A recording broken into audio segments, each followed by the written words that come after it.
Hello everyone, আজকে আমরা Phi Phi আইল্যান্ডের বিভিন্ন দ্বীপ ঘুরে দেখব। তো আজকেই ছিল আমাদের ফিফি আইল্যান্ডের স্টে করার শেষ দিন। এই ছবির মতো সুন্দর এই দ্বীপটিতে আমরা কাটিয়েছি পুরো 24টি ঘন্টা, যা এক অন্যরকম রোমাঞ্চকর মনোমুগ্ধকর এক অভিজ্ঞতা।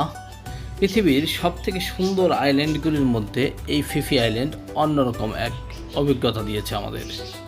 চলুন আজকে আপনাদের দেখিয়ে দেব সেই অভিজ্ঞতার সম্পূর্ণরূপে। নীরব জলরাশি আর মাথার উপরে নীল আকাশ আর চোখ ধাঁধানো সবুজ পাহাড়। আজ আমরা এসেছি থাইল্যান্ডের সবচেয়ে স্বপ্নের জায়গা ফিফি আইল্যান্ড, যেন এক অন্যতম নৈসর্গিক ভ্রমণ এটি বলতে পারেন। এখানে এই প্রাইভেট বিচ রয়েছে পাবলিক বিচ, রয়েছে সুইমিং, স্নরকেলিং সহ অন্যরকম। আবার এই ধরনের সুন্দর সুন্দর বান্দর আপনি দেখতে পাবেন রাস্তার দুধারে এই আইল্যান্ডে। এখানে ঘুরতে আসলে অবশ্যই এক রাত এখানে স্টে করবেন, তাহলে এই দ্বীপটি খুব সুন্দরভাবে এই দ্বীপের সৌন্দর্যগুলি আপনারা উপভোগ করতে পারবেন। ফিফি আইল্যান্ড থাইল্যান্ডের দক্ষিণে আন্দামান সাগরে অবস্থিত এক মনোমুগ্ধকর দ্বীপপুঞ্জ। মূলত 6টি দ্বীপ নিয়ে গঠিত, যার মধ্যে সবথেকে জনপ্রিয় দুটি হচ্ছে ফিফিডন এবং ফিফিলে। ফিফিডন হচ্ছে একমাত্র জনবসতিপূর্ণ দ্বীপ, যেখানে রিসোর্ট, রেস্টুরেন্ট আর বিচ পার্টির আয়োজন করা হয়। আর এই ফিফিলে পুরোপুরি নির্ভর প্রকৃতির কোলে ঘেরা, যেখানে আছে বিখ্যাত মায়াবে। তো আমরা আছি ফিফিডন থেকে এই রিসোর্টে এক রাত স্টে করে আজকে আমাদের শেষ দিন। এখান থেকে চলে যাব আমরা খাই আইল্যান্ড এবং ব্যাম্বো আইল্যান্ডে। এরপরেই আমরা ফিরে যাব ক্রাবিতে এই আমাদের প্রাইভেট স্পিড বোটে করে।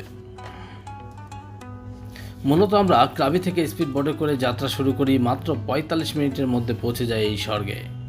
পথে ছিল অনেক সুন্দর সুন্দর ছোট ছোট দ্বীপ, অসাধারণ সব নীল রঙের এই পানিগুলি। এরপর চলে আসি সবচেয়ে আলোচিত এই জায়গাটি, যদিও এখানে কিছুটা নিয়ন্ত্রণ রাখানো হয়েছে। ভ্রমণের পর আমরা ফিফিডনে এখানে পাওয়া যায় বিভিন্ন বাজেটের রিসোর্ট। আপনি থাকতে গেলে এখানে সুইমিং করতে পারবেন। সুইমিং থেকে আমরা একটা বিচ ফ্রন্ট ব্যাঙ্গালোরতে থাকি, ঠিক যেখানে সমুদ্রের কোলে এক ঘুম। এই দ্বীপগুলি থেকে আমরা ব্যাম্বো আইল্যান্ড এবং খাই আইল্যান্ডে গিয়েছি। এখানে আছে অসংখ্য রেস্টুরেন্ট, বার, সি ফুড আইটেম। আর হোক না হোক একটু ভিন্ন ভেজ সাথে অন্যরকম এখানে নীরব এক দ্বীপ এটি। এখানে আপনি মন শান্ত করে সময়টা উপভোগ করতে পারবেন নিজের মতো করে। দুই পাশে সমুদ্র, মাঝখানে সবুজ এই দ্বীপ, যেন কারো হাতে আঁকা এক ছবি বলতে পারেন।